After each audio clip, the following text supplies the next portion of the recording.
Betapa sadisnya kebijakan ini. Karena kenapa? Skema pembiayaan dana TARA yang semula uang rakyat, uang APBN, sudah tidak lagi menjadi uang APBN dan Anda gunakan untuk membiayai hilirisasi.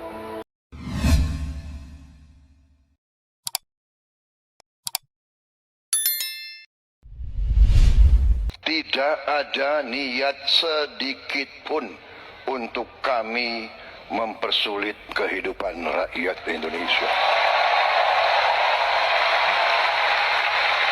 Saya sungguh-sungguh bertekad bahwa sumpah yang saya ucapkan pada tanggal 20 Oktober di hadapan Majelis Permusyawaratan Rakyat, di hadapan seluruh rakyat Indonesia, dan yang lebih penting di hadapan Tuhan Yang Maha Kuasa.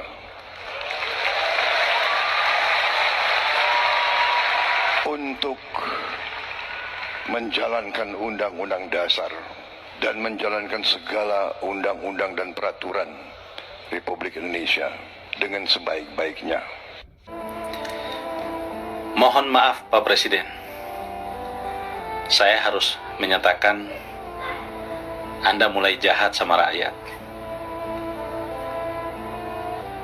APBN dialihkan ke dana TARA hanya untuk membiayai proyek hilirisasi sebanyak 21 kurang lebih, yang nilai anggaran yang diperlukan di atas 400 triliun lebih. Mulai dari hilirisasi gas, besi, nikel dan lain-lain. Dan itu Anda prioritaskan. Sementara CASN dan P3K Anda undurkan pengangkatannya di tahun 2025 dan 2026.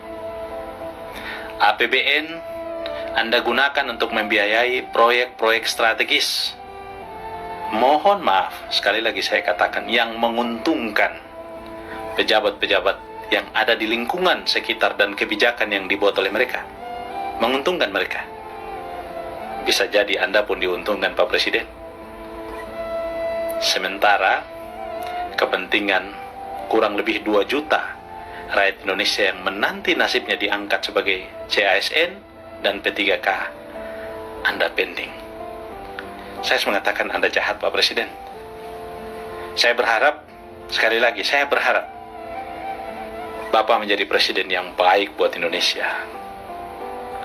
Sudah cukup 10 tahun Pak Jokowi memberi contoh presiden yang buruk sepanjang sejarah kepemimpinan di Indonesia. Karena itu saya berharap Anda bisa menjadi presiden yang baik. Betapa sadisnya kebijakan ini.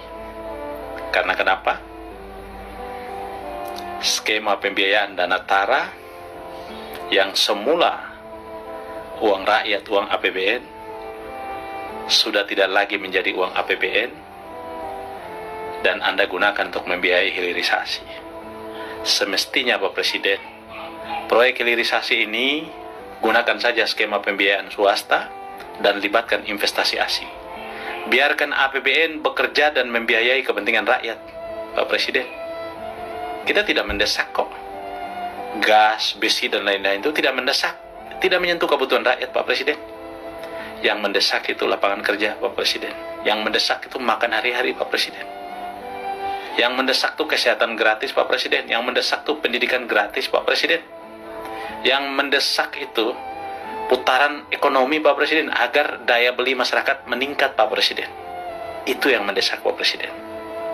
Mohon maaf saya harus bilang, bisnis proyek strategis yang dibiayai dalam bentuk hilirisasi itu adalah ekosistem industri yang Anda bangun dan akan melahirkan sub-sub sistem atau sub-sub industri yang dalam prakteknya, mohon maaf saya tidak menuduh, banyak pengusaha yang merupakan kolega para pejabat itu ambil bagian menyediakan bahan baku dan lain-lain.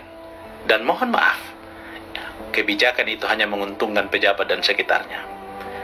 Padahal negara bisa menggunakan mekanisme pembiayaan dengan cara lain tanpa membebankan itu kepada rakyat, tanpa membebankan itu kepada APBN. Sayangnya APBN yang tadinya masuk dalam keuangan negara, sudah Anda pindahkan ke dana tara, dan kemudian membiayai hilirisasi. Pertanyaan saya kalau mangkrak, siapa yang tanggung jawab Pak Presiden? Sementara itu bukan lagi kerugian negara. Disinilah yang saya katakan, kejahatan kebijakan. Kita mau seperti apa Pak Presiden? Saya berharap Bapak Presiden bisa menyadari ini dan mengevaluasi kebijakannya untuk perbaikan Indonesia ke depan Pak Presiden.